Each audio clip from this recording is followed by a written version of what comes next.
каких-то ощущениях, впечатлениях от сцены и в целом от вашего сегодняшнего выступления.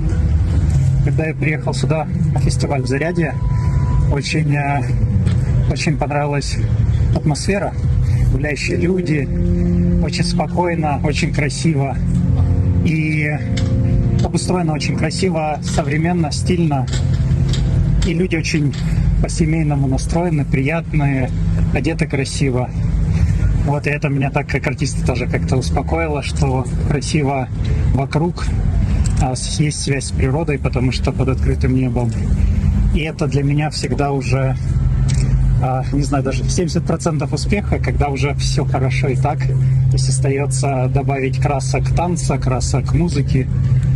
Но в целом очень зритель приятный, внимательный.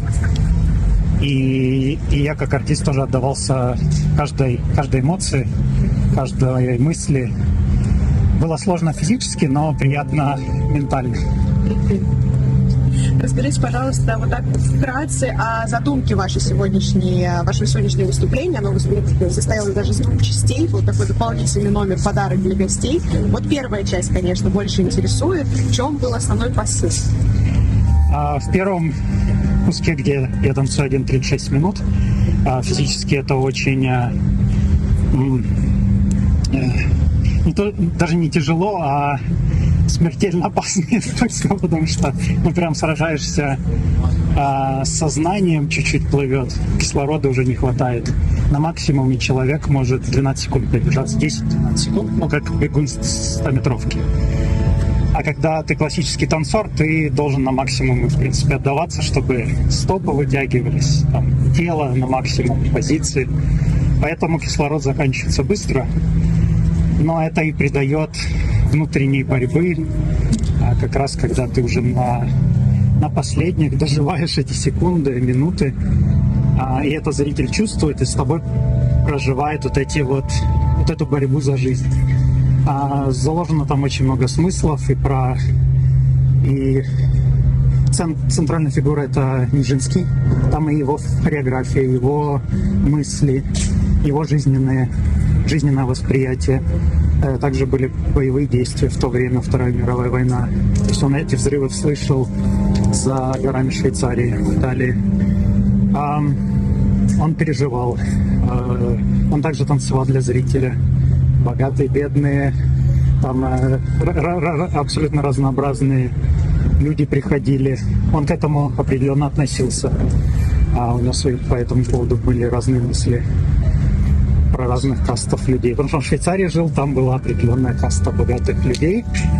Вот, ему иногда нравилось общаться после спектакля, иногда не нравилось. Вот, поэтому разные его мысли, разные перевоплощения персонажей на сцене. Также здесь показано животных. Как артисты иногда, не знаю, жар птица, да? Или лебединое озеро. Когда ты то лебедь, то еще какая-то птица, то принц, то есть ты перевоплощаешься. Здесь тоже эти образы показаны. И есть перевоплощение ощущения хореограф женщины этого спектакля, поэтому у нее там свои женские мысли, она японка, поэтому там страдания японской женщины, какие-то свои переживания, своя нагрузка в обществе. Вот. Поэтому каждый для себя выбирает здесь свой посыл, свою мысль. Я говорю, 1000 людей, 1000 разных абсолютно будут идей. Я вообще-то сегодня очень сильно ощущал как раз бойцов на фронте. Вот. Там есть эта хореография, исполнение солдат на сцене. Тоже как они себя ощущают, там какие переживания, какие сложности. Там же тоже ты сталкиваешься с трудностью, которую нереально человеческими возможностями преодолеть, и они преодолевают.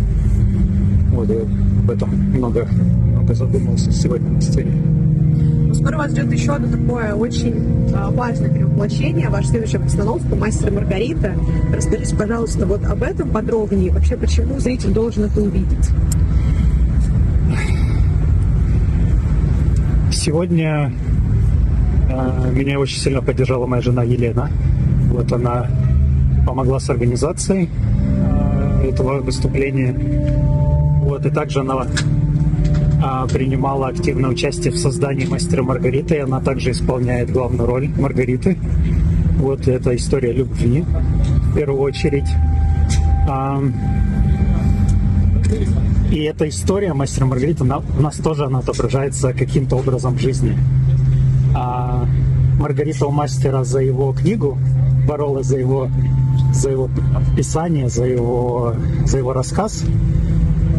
А Елена, моя жена, она борется за то, что я делаю на сцене, за то, что я создаю. И она иногда, когда уже силы кончаются, когда не то чтобы в себя не веришь, а когда опускаются руки и, возможно, легче все бросить и уйти в какую-то другую сторону. Уехать с страны, заняться другим делом. Не знаю, все-таки есть другие индустрии, кино. А моя жена Елена, она очень верит. И, видимо, ей нравится то, что я делаю, видимо, со стороны. Я, возможно, это не так сильно ценю, потому что я нахожусь внутри этого всего, и она это видит, ценит и с разных боков меня поддерживает. И человеческим трудом тоже помогает мне творить, делать. Вот как я тоже создал балет «Мастер и Маргариту». Вот она принимала активное участие, чтобы это все получилось с разных сторон, с артистической,